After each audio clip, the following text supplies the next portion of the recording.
D'abord, on va donc poser les faits avec Fanny Veil, les indispensables.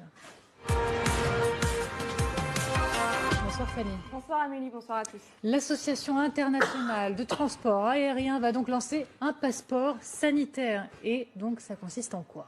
Alors d'abord Amélie, un mot rapide. Quand on parle de l'Association internationale du transport aérien, l'IATA, on parle en fait de 290 compagnies aériennes, 80% du trafic aérien. Donc concrètement, ça concerne des millions, voire des milliards de voyageurs. Et ce projet de l'IATA, eh bien, c'est une application mobile, un passeport sanitaire qui compilera toutes les données médicales à votre sujet liées au Covid, les tests que vous avez passés, leurs résultats et bien sûr votre vaccination ou non.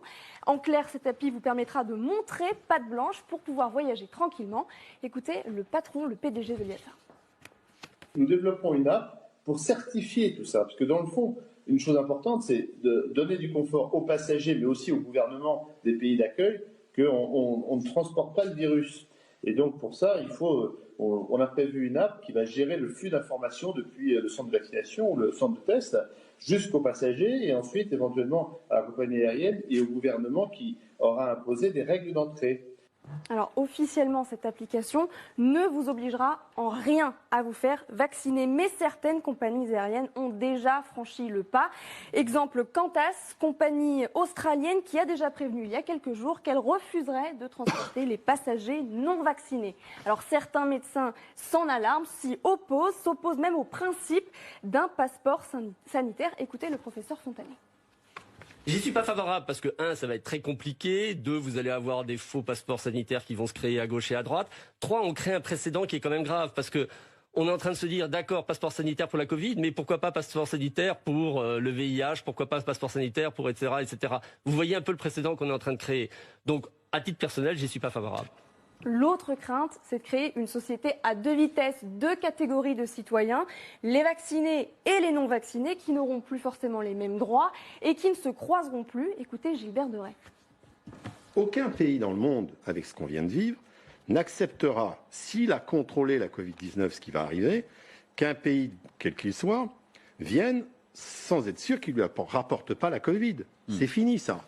Mais oui, nous allons avoir des barrières qui, pour l'instant, sont celles du vaccin, avec un énorme problème qui est effectivement, je coche la case, je suis vacciné.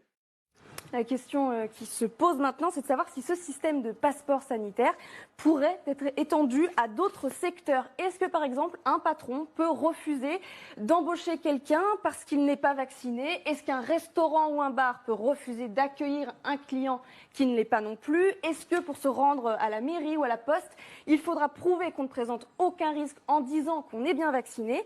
En France, c'est pour l'instant illégal, mais la question se pose parce que si Emmanuel Macron a promis de ne pas rendre la vaccination obligatoire dans la loi, est-ce que finalement ce ne sont pas les individus eux-mêmes, la société qui va instaurer une sorte de discrimination entre vaccinés et non vaccinés ?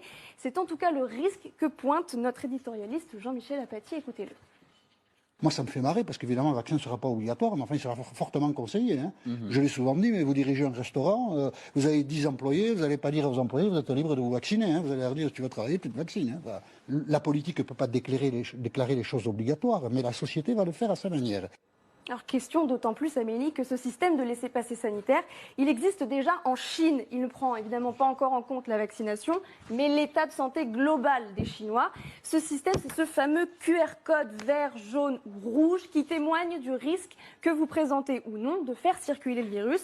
Le code vert est devenu pour les Chinois un sésame indispensable, la clé pour entrer dans les transports publics, les espaces publics. Peut-on imaginer que ce code vert ne soit ensuite attribué plus tard qu'aux personnes vaccinées ? Eh bien, c'est une possibilité. Merci beaucoup Fanny et merci comme tous les soirs aux équipes derrière ce...